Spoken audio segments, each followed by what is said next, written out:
Vote is success એટલે કે સફળતા શું છે? આ કાવ્યની માહિતી આજે આપણે લઈશું.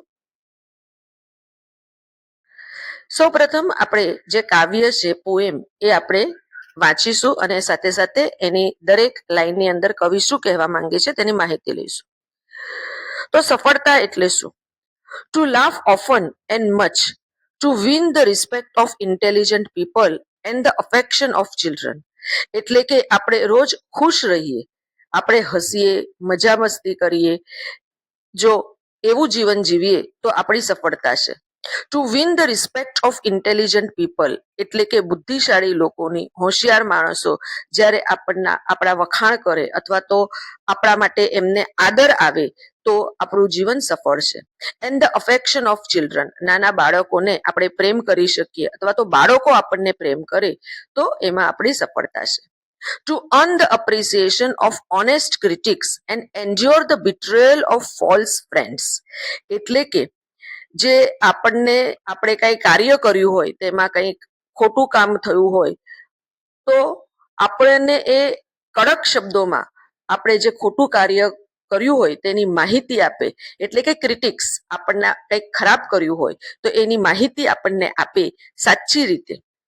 વખાણ તો બધા જ કરે, પરંતુ આપણી જે ખામી છે એ આપણને જ્યારે કોઈ દર્શાવે તો એ આપણે સહજતાથી પ્રેમથી સ્વીકારી લઈએ તો એમાં આપણે સફળ થયા તેમ કહીએ. બરાબર. તેવી જ રીતે એન્ડ્યોર ધ બિટ્રોયલ ઓફ ફોલ્સ ફ્રેન્ડ્સ. આપણા જે મિત્રો છે એ મિત્રોએ જો આપણને દગો આપ્યો હોય અથવા તો આપણને છેતર્યા હોય તો આપણે એને હસતા હસતા જીરવી લઈએ છીએ, એટલે કે આપણે સહન કરી લઈએ તો એને આપણે આપણા જીવનની સફળતા કહીએ છીએ. To appreciate beauty, to find the best in others એટલે કે આજુબાજુમાં જે કાંઈ પણ છે એ બધાની આપણને અંદર બ્યુટી એટલે કે સારા ગુણો જ આપણને જો જણાય અને બીજાની અંદર જે ખામી છે એ આપણે નથી જોતા, પરંતુ જે સારું છે જો એ જોવાની આપણે આદત પાડીએ તો આપણું જીવન સફળ છે.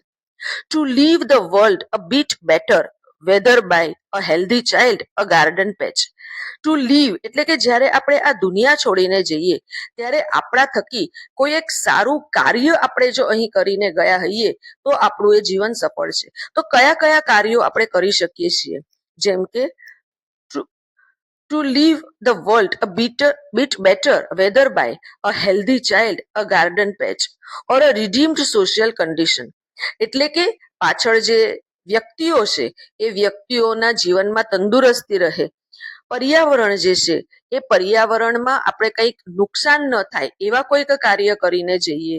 સોશિયલ કન્ડિશન એટલે કે સામાજિક સ્થિતિ જે છે આપણા સમાજની એની અંદર આપણે કંઈક સારું કાર્ય કરીને જઈએ તો આપણું આ જીવન સફળ છે.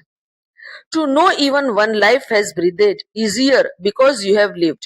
તમારા જીવન જીવવાને કારણે બીજાને કોઈ મુશ્કેલી નથી થતી, પરંતુ તેમના જીવનમાં આનંદની એક ખુશીની એક શ્વાસ આવે એવું જો આપણે જીવન જીવીએ તો આપણું જીવન સફળ છે. ધીસ ઇઝ ટુ હેવ સક્સીડેડ એટલે કે તમે તમારું જીવનમાં સફળતા મેળવી છે તેમ આપણે કહી શકીએ છીએ. હવે આ જે કાવ્ય છે એનું આપણે અપ્રિસિએશન પરીક્ષામાં આવે છે, તો અપ્રિસિએશનમાં કઈ કઈ માહિતી છે તેની આપણે હવે માહિતી લઈશું. સો પરીક્ષામાં 5 માર્ક માટે અપ્રિસિએશન ઓફ પોએમ આવે છે, જેમાં સૌપ્રથમ આપણે ટાઇટલ છે વોટ ઇઝ સક્સેસ, ત્યાર પછી નેમ ઓફ ધ પોએટ, આ જે પોએમ છે એના કવિ છે Ralph Waldo Emerson. Rhyming scheme, અહીં આપણે કાવ્યમાં જોયું કે નોર્મલ એક સેન્ટેન્સીસની અંદર આ કાવ્ય પૂર્ણ કરેલું છે, તો આની અંદર કોઈ જ અહીંયા રાઇમિંગ સ્કીમ નથી, તેથી આને આપણે ફ્રી વર્સ કહીએ છીએ. ફિગર્સ ઓફ સ્પીચ, અહીંયા રિપીટેશન થયેલું છે તો તેથી આપણે એને રિપીટેશન, આ ફિગર્સ ઓફ સ્પીચ છે. Theme, central idea, the poem conveys that true success is not measured by wealth or possessions but by laughter, respect, appreciation, kindness and leaving the world better. Success lies in making a positive difference in the lives of others. એટલે કે આપણે આપણા જીવનમાં આજકાલ કેવું થઈ ગયું છે કે જેની પાસે બહુ રૂપિયા હોય, ગાડી હોય, બંગલો હોય તો એ જીવનમાં સફળ થયો તેમ આપણે કહીએ છીએ.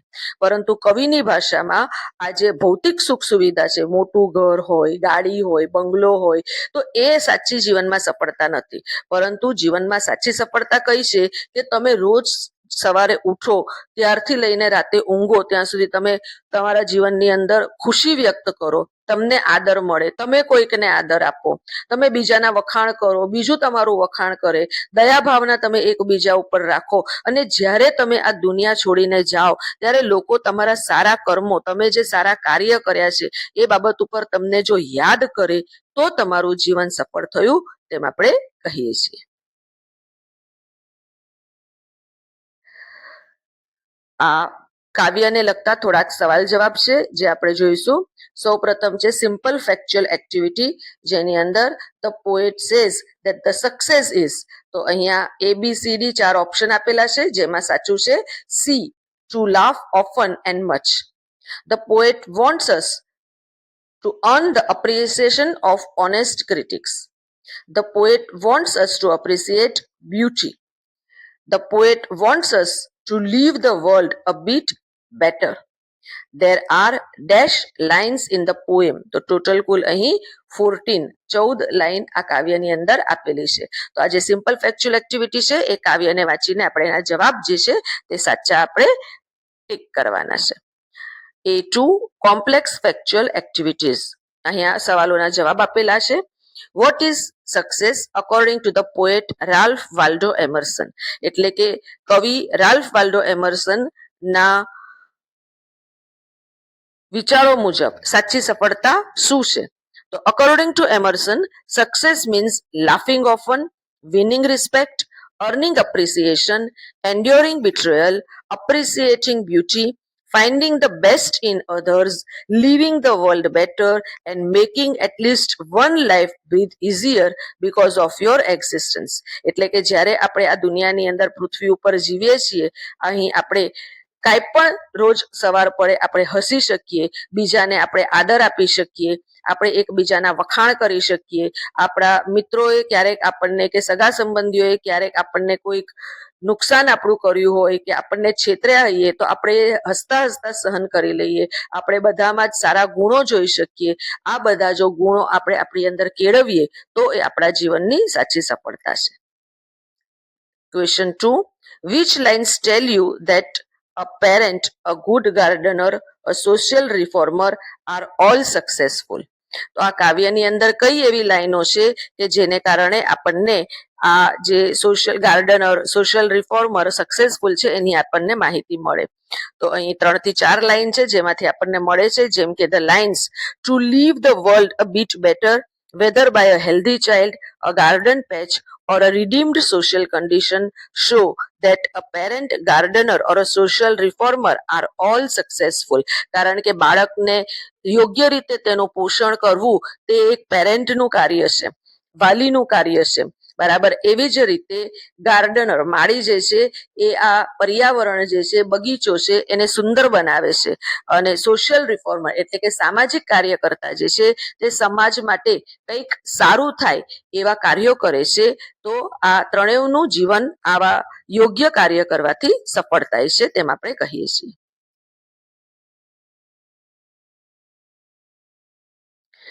A3 activity based on a poetic device. અહીં આપણે રાઇમિંગ સ્કીમ શોધવાની છે, જેમ કે ફાઇન્ડની છે માઇન્ડ, કાઇન્ડ, બાઇન્ડ. પેચની છે match, catch, hatch. Personal response છે in your opinion what things will help to make the world a better place. એવા કયા આપણે કાર્યો કરી શકીએ જેને લીધે આ પૃથ્વી જે છે, કુદરત છે એ એક સારી જગ્યા રહેવા માટે બની શકે? તો અહીં થોડાક સપોર્ટિવ તમને શબ્દો આપેલા છે જેનો ઉપયોગ કરીને આપણે જવાબ લખી શકીએ છીએ, જેમ કે no fights, tolerance, basic rights, health and hygiene. તો આ સપોર્ટિવ વોકેબ્યુલરીનો ઉપયોગ કરીને આપણે આન્સર બનાવીએ છીએ. To make the world a better place, people should avoid fights and practise tolerance, ensure everyone enjoys basic rights, and maintain health and hygiene for a safe and happy society. એટલે કે આ પૃથ્વીને એક સારી જગ્યા બનાવવા માટે દરેક વ્યક્તિએ એકબીજાની સાથે કોઈ પણ પ્રકારનો ક્રોધ કે ઝઘડો કર્યા વગર રહેવું જોઈએ અને પોતાની અંદર આપણે ટોલરન્સ એટલે કે સહનશીલતા જે છે તે વધારો કરવો જોઈએ. To ensure everyone enjoys basic rights, દરેકને પોતપોતાના જે જીવન જે તે સમાજે આપણા માટે નિયમો બનાવેલા છે એ નિયમો દરેકને એક સરખા રીતે લાગુ પડે, બધાને પોતાના હક જે છે એ સારી રીતે એ માણી શકે, તેમજ maintain health and hygiene for a safe and happy society. એક આ આપણો જે સમાજ છે એને એક સુંદર અને ખુશ રહે તેવો રાખવા માટે દરેકની હેલ્થ એટલે કે આરોગ્ય અને હાઇજીન જે છે તે એક સારું હોવું જોઈએ.